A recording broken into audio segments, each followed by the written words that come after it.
जी आज तो थारी छोटी ने कुछ भी नहीं दिया, खाने को कुछ भी नहीं है। इधर बच्चे भी भूख से रोने लगे। वह भूखा तो था ही और बच्चों को देखकर उसको और गुस्सा आ गया और उसने लकड़ी लेके अपनी पत्नी की खूब पिटाई कर दी।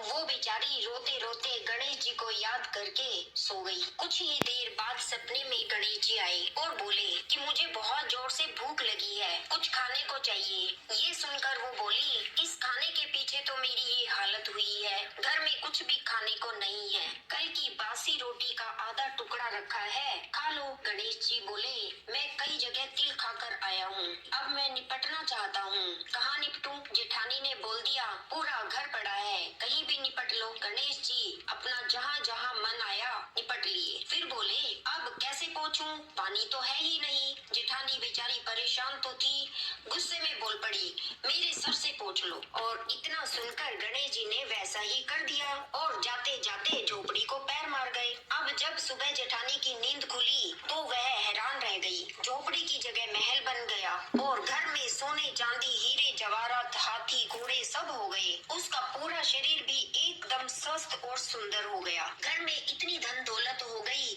इसलिए वह देवरानी के घर काम करने नहीं जा पाई। तो इस पर देवरानी ने बच्चों से कहा, देख के तो आओ जरा, आज तुम्हारी ताई जी क्यों नहीं आई? बच्चों ने आकर बताया कि ताई जी के घर तो बहुत धन दौलत हो गए हैं। देवरानी दौड़ी दौड़ी जेठानी के घर गई और जेठानी से पूछा, ये सब कैसे हुआ? जेठानी बेचारी भोली भाली थी, उसने सारी बात सच सच बता दी। अब तो देवरानी के मन में लालच आ गया। वो वापिस अपने घर आई और अपने पति से बोली, मुझे भी लकड़ी से मारो। उसका पति बोला, अरे मूर्ख, वो तो दुखिया गरीब थी, तू तो अच्छी भली है, क्यों पैसे के लालच में मार खाना चाहती है?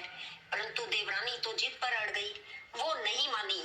पति को गुस्सा आ गया और गुस्से में अच्छी तरह से उसके लगा दिए। इसके बाद मार खाकर वो गणेश जी का नाम लेके सो गई। सपने में गणेश जी आए, खाने को मांगा तो वो बोली, महाराज वहाँ तो आपको कुछ नहीं मिला, मैंने तो खूब पकवान बनाकर रखा। फिर बोले, कहाँ निपटूं? वो बोली, जेठानी तो कई कई दिन तक बालों में कंघी भी नहीं करती, मेरा सिर तो बहुत साफ सुथरा है, पोंछ लो। गणेश जी ने वही किया और चली गई। वो जब सुबह उठी तो पूरे घर में गंदगी और बदबू हो चुकी थी। उसके सिर में से गंदी बदबू आ रही थी। वो सब कुछ साफ करने लगी, परंतु जितना साफ करे उतना ही और हो जाए। उसने विनायक जी के हाथ जोड़े और बोली, गणेश जी महाराज अपनी ये माया समेट लो, मुझे ये सब गंदगी क्यों दी? तभी आकाशवाणी हुई और आवाज आई, अपनी जेठानी को जायदाद का आधा हिस्सा दे। छप्पर में 2 सुइयां टंगी हुई है, उनमें से एक सुई दे। बर्तनों में से आधे बर्तन दे। देवरानी ने